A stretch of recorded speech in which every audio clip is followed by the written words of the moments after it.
शाम को वह चुपचाप आंगन में बैठा था। तभी मुखिया और बलिया उसके घर आ पहुंचे। अब क्यों आए हो? तुम दोनों ने तो मेरे खिलाफ महाराज के सामने झूठी गवाही दे दी। अब क्या चाहिए?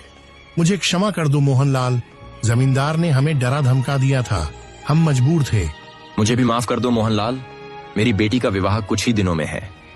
जमींदार ने धमकी दी थी कि अगर मैंने उसके पक्ष में गवाही नहीं दी तो वह विवाह रुकवा देगा। मैं मजबूर था।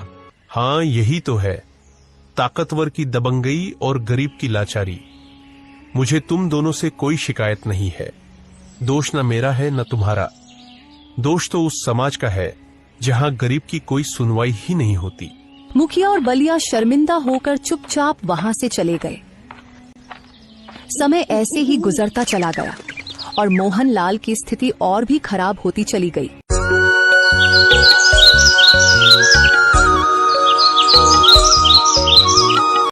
कब तक घर पर बैठे रहोगे? कुछ काम क्यों नहीं करते? मैं एक किसान हूँ, तुम ही बताओ खेती के अलावा और मैं क्या जानता हूँ। खेती की बात कर रहे हो? खेती अब बची ही कहाँ है। जाओ कोई और काम ढूंढो, वरना हमारी हालत और भी बिगड़ जाएगी।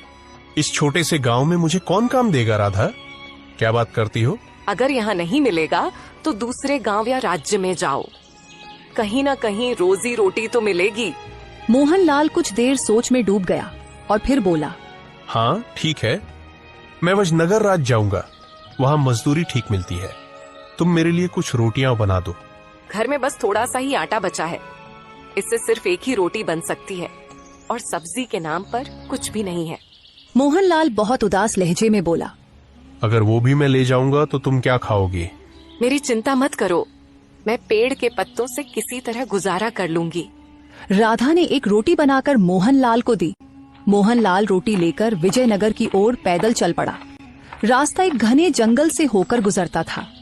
कुछ देर बाद रात गहराने लगी और मोहनलाल के पेट में भूख के मारे चूहे दौड़ने लगे। उसे बहुत तेज भूख लग रही थी। तभी उसकी नजर एक तालाब पर पड़ी। चलो, तालाब तो मिल गया, अब रोटी खाकर प्यास बुझाऊंगा, कुछ तो भला होगा। वह तालाब के पास गया, रोटी निकाली और उसे देखते हुए बोला, ये तो बस एक ही है, अगर मैं खा लूंगा तो मेरी भूख फिर भी नहीं मिटेगी। तभी तालाब के पानी में हलचल होने लगी। दरअसल इस तालाब में एक राक्षस का वास था। यह कौन खतरनाक जादूगर है जो मेरे ही तालाब के पास इतनी नरमी से कह रहा है कि ये खाने से क्या भला होगा? लगता है यह मुझे खाने की बात कर रहा है, मुझे कुछ तो करना पड़ेगा। तभी राक्षस तालाब से बाहर निकल आया। मुझे मत मारो, मैं इस तालाब में अकेला रहता हूँ, मैं दूसरों को खाता हूँ, तुम मुझे मत खाना, मुझे माफ कर दो। मोहनलाल पूरा मंजर समझ गया। उसने मन में सोचा, मैं तो रोटी की बात कर रहा था, ये सोच रहा है कि मैं उसे खाने वाला हूँ। चलो, यही भ्रम काम आएगा। ठीक है, मैं तुम्हें एक ही शर्त पर नहीं खाऊंगा, अगर तुम मुझे कोई ऐसी वस्तु दो जिससे मैं धनवान हो जाऊं, समझे? राक्षस तुरंत अपना हाथ टेढ़ी मेढ़ी दिशाओं में घुमाने लगा।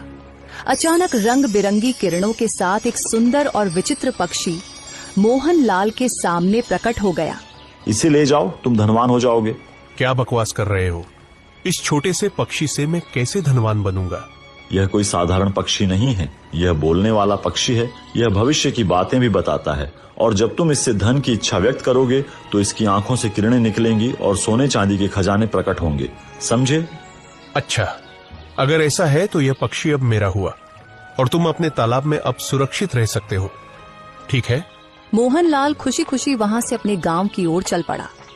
वह रास्ते भर मन ही मन सोचता रहा। राधा जब इस पक्षी के बारे में सुनेगी तो बहुत खुश हो जाएगी और जब मैं धनवान हो जाऊंगा तो किसी गरीब पर आंच नहीं आने दूंगा। हाँ, अरे बाबा,